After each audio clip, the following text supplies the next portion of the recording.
어, 세계 여행을 한다는 것이 어려웠던 1920년대에 한 독일 사람이 아시아 지역을 관광으로 가게 되었습니다. 이 사람은 여행을 하면서 일기장을 썼어요.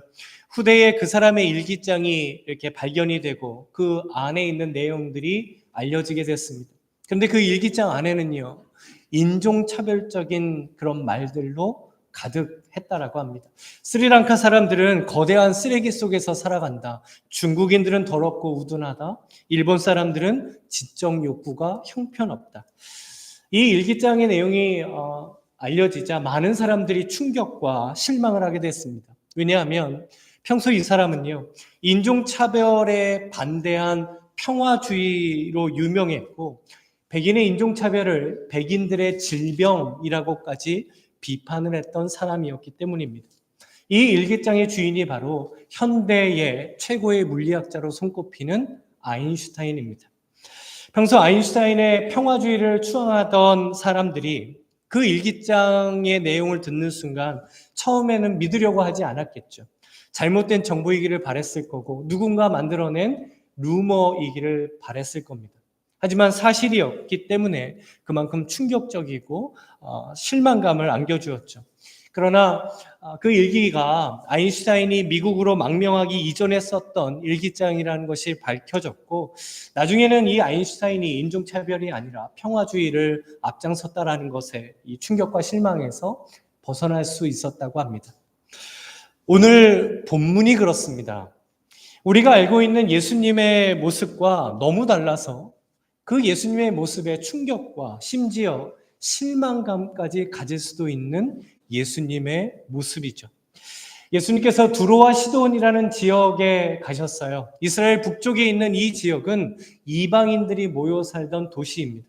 그때 한 여인이 예수님을 찾아옵니다. 22절에 보면 가나안 여자 하나가 그 지경에서 나와서 소리질러 이르되 주 다윗의 자손이여 나를 불쌍히 여기소서 내 딸이 흉악하게 귀신 들렸나이다 하되, 이 여인은 유대인이 아니라 가나안 여인이었습니다. 그리고 그녀의 딸은 흉악하게 지금 귀신에 들려 있었던 것이죠. 그렇다면 이 가나안 여인은 지금 어떤 마음을 가지고 예수님을 찾아왔던 것일까요? 이 여인이 예수님께 나올 때 소리를 질렀죠. 뭐라고 소리를 질렀냐면 주 다윗의 자손이여 나를 불쌍히 여기소서.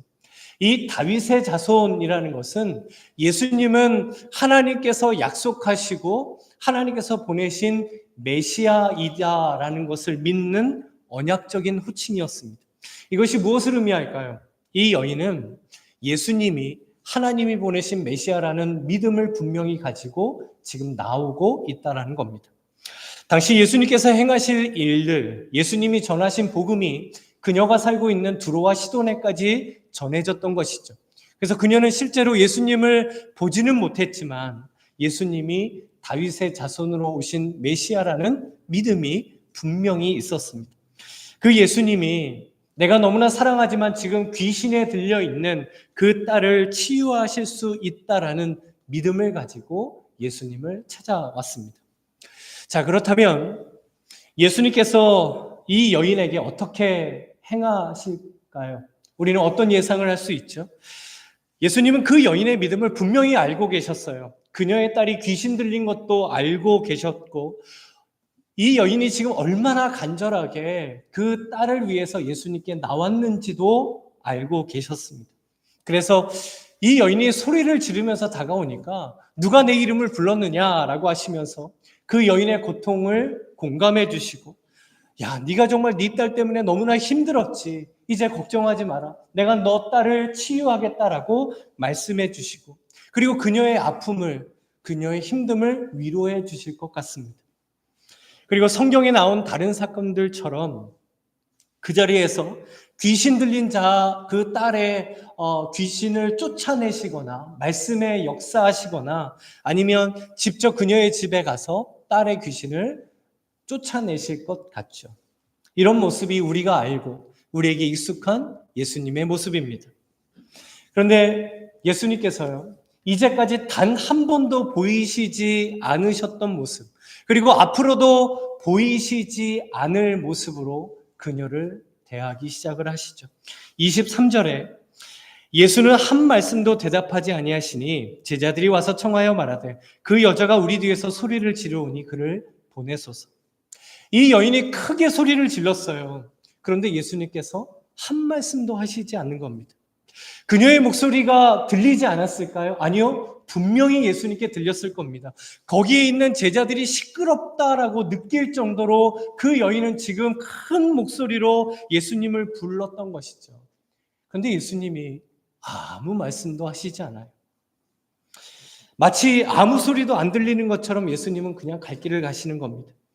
이 여인이 어땠을까요? 점점 더 큰 목소리로 예수님을 불렀을 거예요. 왜냐하면 그만큼 이 여인은 간절했기 때문입니다.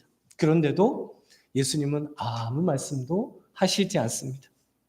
그러니까 듣다 못한 제자들이 예수님께 와서 이렇게 말합니다. 예수님, 저 뒤에서 저 여자가 저렇게 소리를 지르는데 저 여인을 그냥 보내소서라고 하죠. 이게 제자들의 반응이었습니다. 어쩌면 제자들은 참 이상하다. 평소 때 같았으면 예수님이 그 여인을 친히 만져주시든지 그 여인의 소리를 들어주셨을 텐데 왜 이렇게 외면하고 계시는 거지? 의아했을지도 모릅니다. 그래서 이 제자들은 예수님 너무 시끄러우니까 그녀를 빨리 좀 보내소서라고 하죠. 이 보내소서라는 원어적인 뜻을 보면 당장 보내버리세요. 당장 쫓아버리세요. 라는 뜻을 가지고 있습니다. 그런데 지금 이 제자들의 말에는요, 뿌리 깊은 유대 우월주의와 선민의식이 담겨져 있습니다. 유대인들은 자신들만이 하나님이 택하신 백성이고 자신들만이 거룩한 하나님의 백성이라고 인정했습니다. 자신들만이 하나님의 나라를 세울 수 있는 민족이라고 그런 자격을 가지고 있는 자들이라고 생각을 했던 거죠. 지금 제자들 역시 예수님과 함께 사역을 하고 주님이 전하시는 하나님 나라에 대한 복음을 들었음에도 불구하고 여전히 이방인은 당장 돌려보내도 괜찮은 존재, 당장 쫓아버려도 괜찮은 존재라고 생각하고 있는 것이죠. 그래서 제자들은 그녀가 이방인이었기 때문에 예수님께서 외면하고 계신다라고 생각을 하고 있습니다.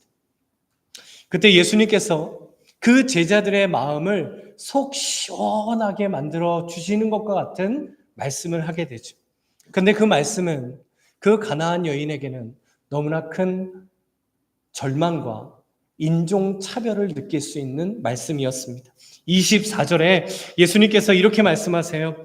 예수께서 대답하여 이르시되 나는 이스라엘 집에 잃어버린 양 외에는 다른 데로 보내심을 받지 아니하였노라 하시니.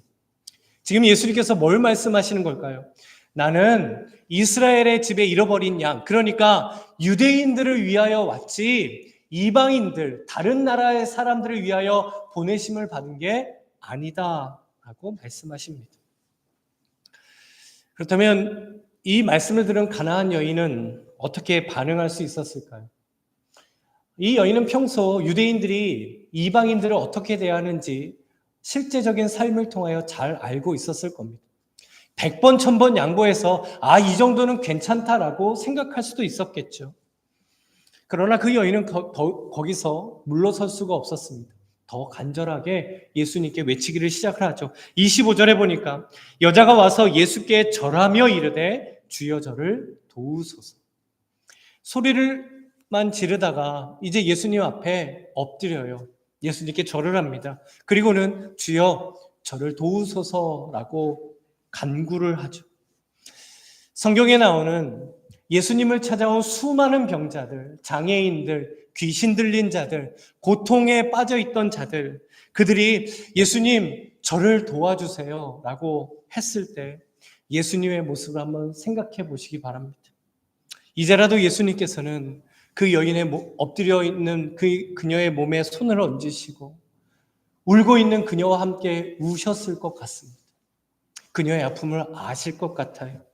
딸의 귀신을 금방이라도 쫓아내 주실 것만 같습니다. 그런데 예수님께서 정말 우리가 상상하기도 힘든 말씀을 그 여인에게 한 번 더 하시죠. 26절에 대답하여 이르시되 자녀의 떡을 취하여 개들에게 던짐이 마땅하지 아니하니라. 이 여인을 예수님이 지금 뭐라고 비유하시죠? 개라고 합니다. 개들이라고 하죠. 당시 근동 지방에서 가장 천시받고 사람들에게 모욕과 멸시감을 주는 두 동물이 있었어요. 첫 번째가 개였고 두 번째가 뭐였을까요? 돼지였습니다. 돼지. 지금이랑 뭐 별반 다를 게 없죠. 그렇죠? 이 두 동물이었어요. 지금이야 개가 이렇게 가족과 같은 의미잖아요. 아마 개를 키우시는 분들은 아마 공감하실 텐데, 저도 개를 키우고 있지만 개를 너무너무 좋아하는데도요, 누군가가 저에게 야, 당신은 개 같아요. 개랑 좀 비슷한데요? 라고 하면 제가 어떨까요? 어떻게 할까요? 이러면서 멱살을 잡든지, 아니 내가 어디를 봐서 개야. 좋아하지 않죠. 화가 납니다. 그때는 개가 반려동물의 개념이 아니었기 때문에 모욕과 멸시의 대상이었습니다. 예수님이 그 여인에게 너는 개들과 같다라고 말씀을 하셨을 때 그 여인은 어떤 기분이 들었을까요? 정말 모욕적이었겠죠?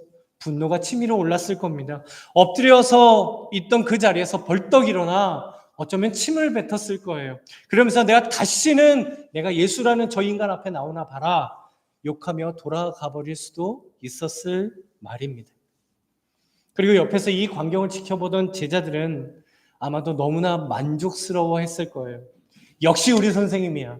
우리가 하나님의 백성은 유대인만이 될 수 있지. 어떻게 저런 여인에게 하나님께서 주시는 예수님이 행하시는 은혜를 나눠줄 수 있겠는가 생각했을 겁니다. 지금 이 가나안 여인은 완벽하게 거절을 당했습니다. 그 어떤 소망도 보이지 않을 만큼 철저하게 무시를 당하는 것 같습니다. 거절당한 사람에게 남는 게 있다라고 해요. 바로 상처라고 합니다. 나에게 더 간절하고 내가 더 절실했던 일들이 있다면 그것도 그 사람이 나를 무시하면서 거절을 하면 더 큰 상처가 남게 된다라고 합니다. 지금 예수님께서는 도대체 왜 이렇게 그 가나안 여인에게 상처가 될 것 같은 말씀을 하시는 것일까요? 우리도 신앙생활 가운데 하나님께서 거절하시는 것과 같은 때가 있습니다. 내가 정말 원하고 내가 정말 바라고 내가 정말 절실한데 하나님께서 그것을 거절하시는 것이죠. 내가 너무나 간절히 원했는데 하나님께서 이루어 주시지 않을 때가 있습니다. 그런데 그 거절이 하나님의 응답이라는 사실을 알고 계십니다. 왜냐하면 그 거절을 통하여 하나님께서는 하나님의 뜻을 이루시고 하나님의 일을 이루어 가시기 때문입니다. 어떤 신학자의 말처럼 하나님께서 응답하시지 않는 기도는 없습니다. 단지 내가 원하는 대로 이루어지지 않는 기도가 있을 뿐입니다. 예수님의 거절 역시 이 여인을 통해 예수님께서 놀라운 일을 행하시는 통로가 되게 하십니다. 이제 그 모욕과 무시의 현장에서 가나안 여인의 그 믿음이 드러나기를 시작을 하죠. 우리 27절 말씀을 함께 읽어보겠습니다. 함께 읽죠. 여자가 이르되 주여 올소이다마는 개들도 제 주인의 상에서 떨어지는 부스러기를 먹나이다 하니. 저희 집에서도 개를 키우다 보니 이 말씀이 좀 피부적으로 와닿습니다. 지금은 저희 개가요 밖에서 지금 크고 있는데 이 더블린에 와서 한 반년 정도까지는 이 집 안에서 생활을 같이 했습니다. 그런데 저희가 이제 밥을 딱 마치고 이게 식사를 마치고 그 그릇을 딱 치우려고 하면요, 밥 먹을 동안 얌전하게 자기 스팟에 있던 그 개가요 벌떡 일어납니다. 그리고 그 상 치우는 저희를 많이 바라보면서요 혀를 이렇게 낼름낼름 이렇게 거립니다. 왜 그러냐면 종종 이제 저희가 이제 식사를 마치고 저희가 먹었던 것 중에 이제 개가 먹을 만한 것들이 있으면 이렇게 물에 씻거나 뭐 이렇게 해서 개한테 주는 거죠. 몇 번 그렇게 주다 보니까 이 개가 그거를 아는 겁니다. 다른 거에는 지혜가 없는데 이런 거에만 지혜가 엄청난 뛰어난 저희 집 개예요. 정말 기가 막히게 밥 먹으려고 숟가락, 젓가락을 놓을 때는 움직이지도 않아요. 근데 딱 밥 다 먹고 일어나서 숟가락 딱 밥그릇에 놓으면 그때부터 막 얘가 막 이렇게 환장을 합니다.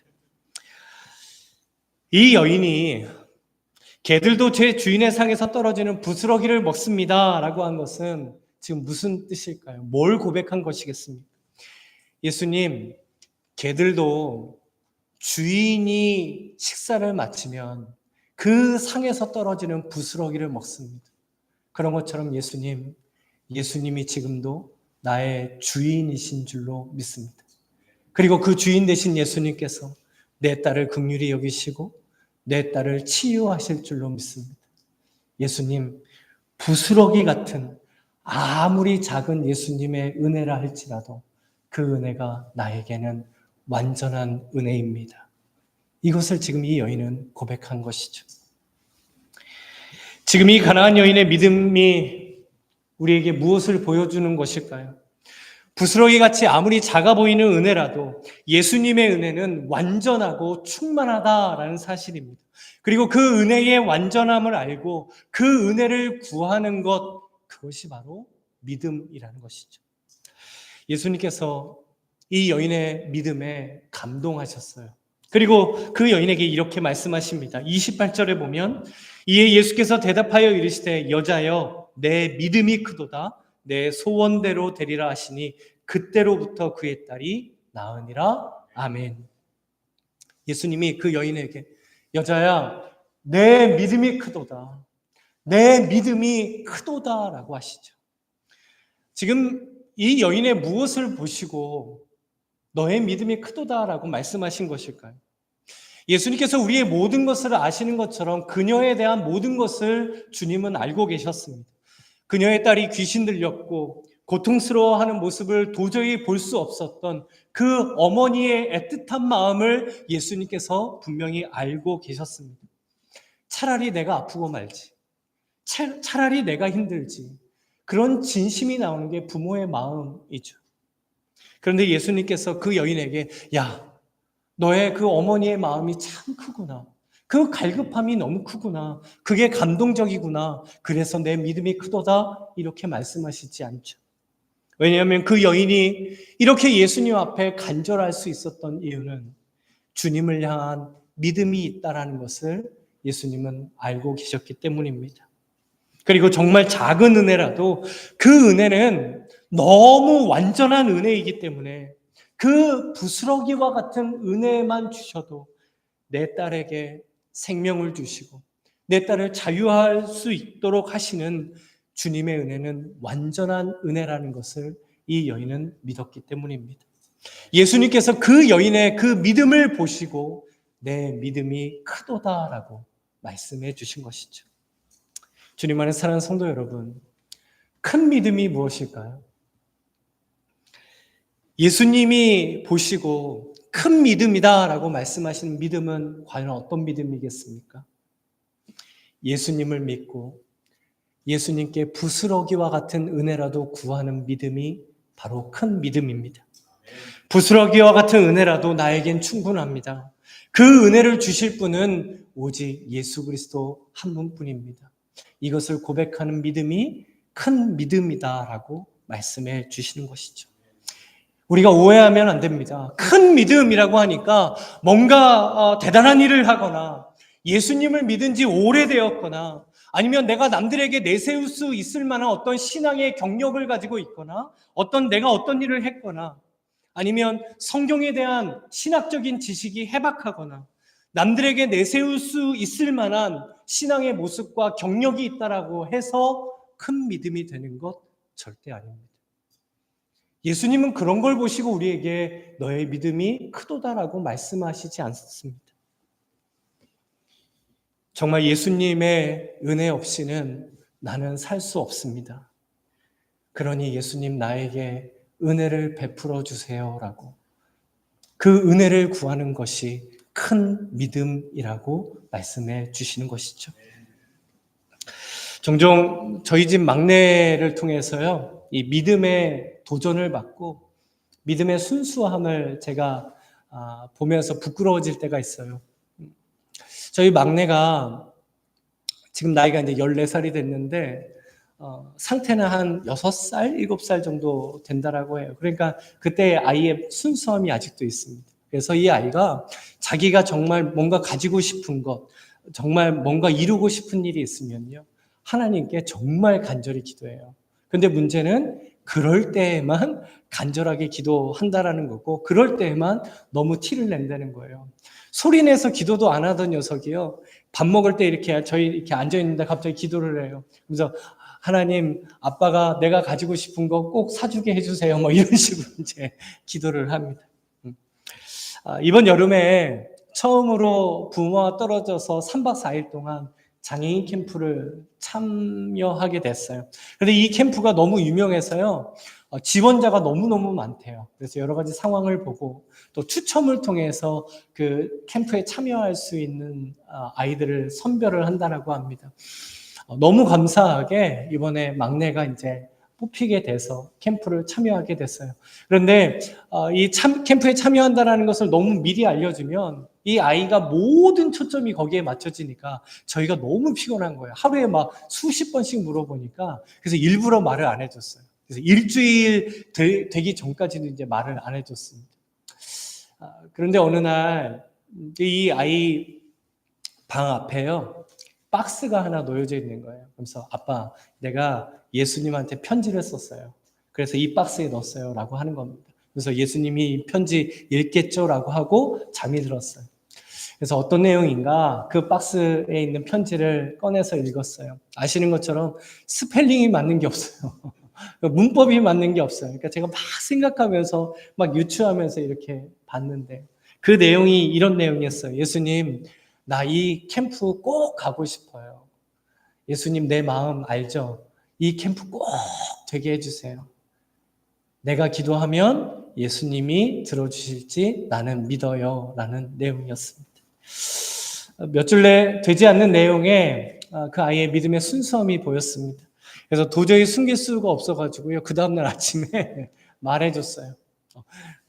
지은아, 됐대. 캠프 됐대. 이제 캠프 갈 수 있어. 그 말을 듣자마자 이 아이가요, 눈물이 글썽글썽글썽 하는 겁니다. 너무너무 가고 싶었던 거예요.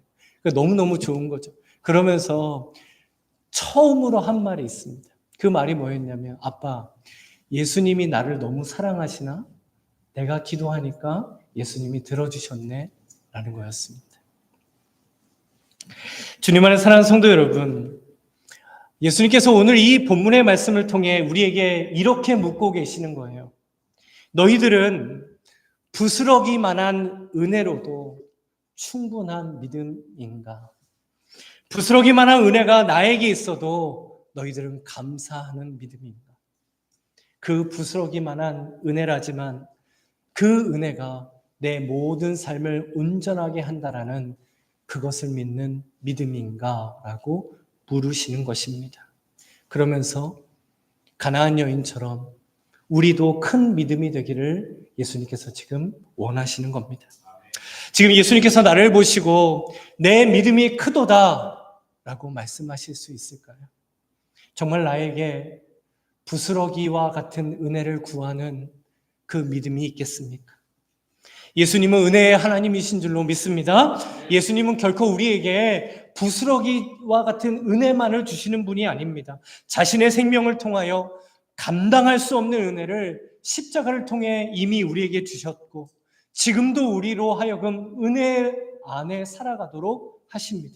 그러나 지금 나에게 그 가나안 여인이 가졌던 부스러기라도 구하는 은혜의 갈급함이 없다라면 우리는 은혜를 경험하며 살 수 없는 것이죠.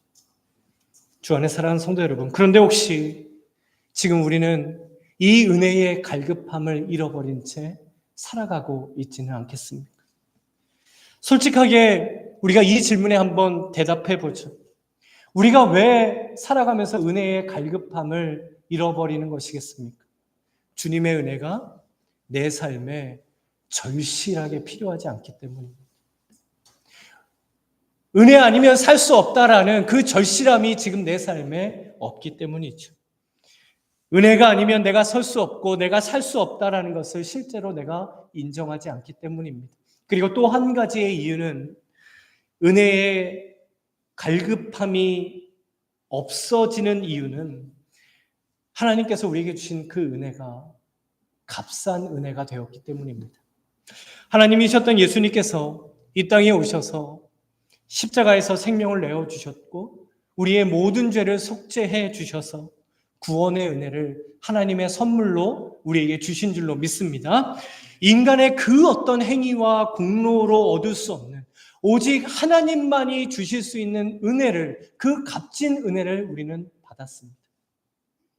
그런데 그 은혜를 값없이 받아 살아가다 보니 그 피 묻은 십자가를 통해 주신 은혜를 우리가 값싼 은혜처럼 취급하게 된 것이죠. 한번 생각을 해보세요. 우리는 결코 값싼 물건을 갈급해하지 않습니다. 값싼 물건을 가지기 위해서 간절해지지도 않아요.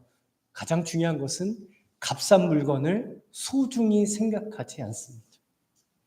그래서 마치 내가 은혜를 구하지 않아도 얼마든지 내 능력, 내 지혜, 내 경험, 내 노하우, 이것 내 계획으로 잘 살 수 있고 잘할 수 있다.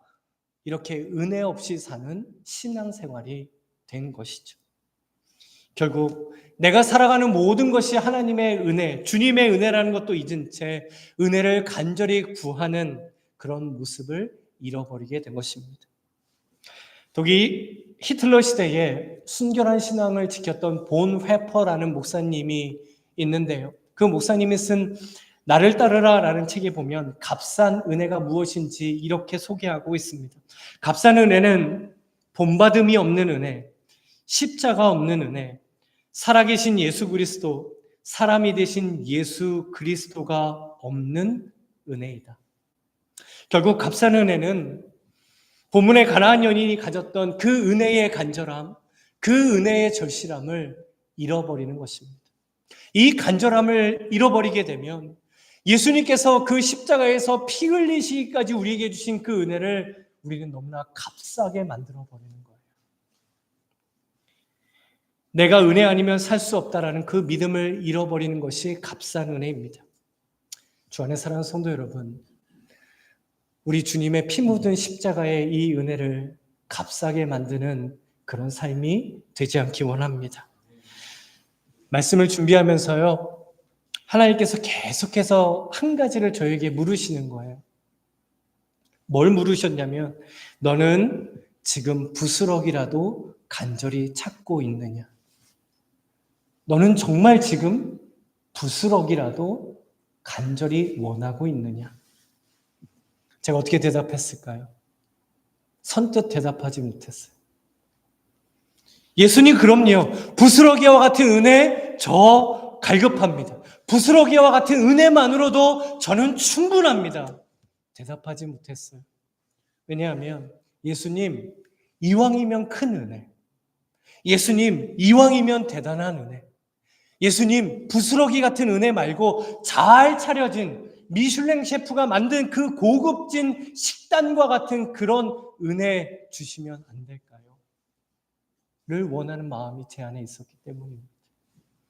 이렇게 주님이 주시는 은혜보다 내가 바라고 내가 원하는 은혜만을 구하려고 했던 제 자신의 모습이 있다 보니 이렇게 물으실 때 선뜻 대답하지를 못했던 것이죠. 주 안에 사랑하는 성도 여러분, 그러나 우리는 은혜 없이는 살 수 없는 줄로 믿습니다.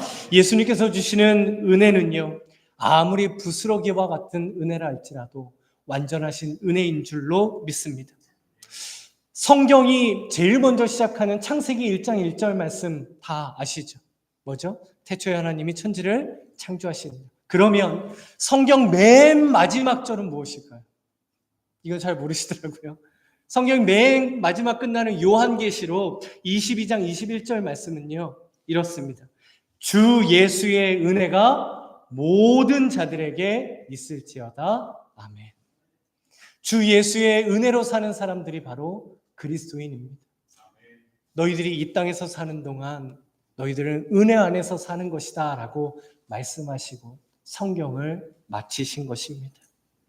결국 은혜 아니면 살 수 없고 은혜 아니면 설 수 없음을 믿고 그 은혜를 구하는 것이 바로 큰 믿음이라는 것이죠. 거창하게 뭔가 말하지 않아도 내가 뭔가 대단한 일을 하지 못해도 예수님께 이 은혜를 간절히 구하고 주님의 그 은혜로 나는 충만합니다 라고 고백할 수 있는 것이 바로 주님이 보시는 큰 믿음인 것이죠. 그래서 내 배우자나 내 자녀나 우리 가정을 위하여 진정으로 주님의 은혜를 구하는 것, 그것이 바로 큰 믿음입니다. 일터에서요, 직장에서 막막해지실 때, 앞이 잘 보이지 않을 때, 힘에 부칠 때, 뭔가 암담해서 내가 어떻게 해야 될지 모를 때, 그때 주님의 은혜를 구하는 것이 큰 믿음입니다. 우리 교회가 믿음 위에 굳건히 서는, 예수님에게 깊이 뿌리를 내리는 그런 교회가 되는 것은요, 바로 주님의 은혜를 구하는 교회가 되는 것입니다. 그래서 그 여인이 겸손히 예수님 앞에 엎드려 주여 저를 도우소서라고 했던 것처럼 우리 교회가 주님 앞에 겸손히 엎드려 주님 우리 교회를 도와주소서, 주님 우리 교회에게 주님의 은혜를 더해 주시옵소서. 주님의 은혜 없이 우리 교회 설 수 없습니다. 이것을 구하는 것이 바로 큰 믿음을 가진 교회인 줄로 믿습니다. 그렇다면 부스럭이라도 구하는 이 은혜의 갈급함, 이제 우리가 어떻게 회복할 수 있겠습니까? 어떻게 시작할 수 있을까요? 예수님 앞에 나를 불쌍히 여기고 도와달라는 그 영적인 무릎 꿇음을 회복하는 것입니다.